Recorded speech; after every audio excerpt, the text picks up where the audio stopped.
The last person I expected to find in my apartment was my ex-wife's younger sister. Yet there she was, curled up on my bed. The front door wasn't broken. Nothing had been stolen. She slowly opened her eyes, looked at me with tears in them, and whispered, "Please, can I stay here?" My divorce from Rachel had been final for almost a year. I hadn't spoken to anyone in her family since the papers were signed. "What happened?" I asked. Lily hugged her backpack tightly. "My fiancé left 3 days before our wedding. My parents said I brought shame to the family. Rachel told me to figure things out on my own." I couldn't believe it.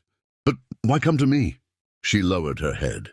"Because when you were married to my sister, you were the only one who ever made me feel like I mattered. I should have told her to leave. Instead, I pointed toward the guest room. You can stay until you get back on your feet." Days became weeks. Lily found a job at a local bookstore, paid for groceries even when I refused, and slowly began smiling again. For the first time in months, the house felt alive. Then one evening everything fell apart. Rachel showed up at my door. She saw Lily inside and immediately assumed the worst. "I knew it," she shouted. "You two were together all along." Before I could speak, Lily stepped in front of me. "No!" Her voice echoed through the room. "He never touched me. He never even let me sleep in his room. He gave me the guest room, helped me find a job, and treated me with respect when everyone else abandoned me." Rachel's expression changed. She realized she'd judged us without knowing the truth. Tears filled her eyes as she apologized to her sister.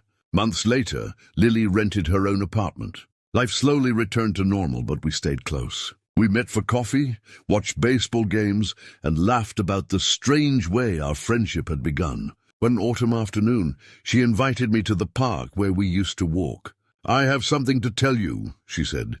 My heart raced. "When I knocked on your door that night, I wasn't hoping you'd rescue me." "What were you hoping for?" She smiled. "I hoped you'd still believe there were good people left in the world." I reached for her hand. "I do." She squeezed it gently. "And maybe one day we can see where this leads." Before I could answer, she pulled a small folded piece of paper from her purse. It was the receipt from the day we first met, years before I married her sister. "I kept this all these years," she admitted, "not because I expected anything, but because it reminded me that kindness still exists." I smiled, folded her fingers around the receipt, and said, "Let's make new memories instead." She nodded, tears shining in her eyes. Sometimes the greatest love stories don't begin with perfect timing. They begin with compassion, a second chance, and the courage to open your door when someone has nowhere else to go.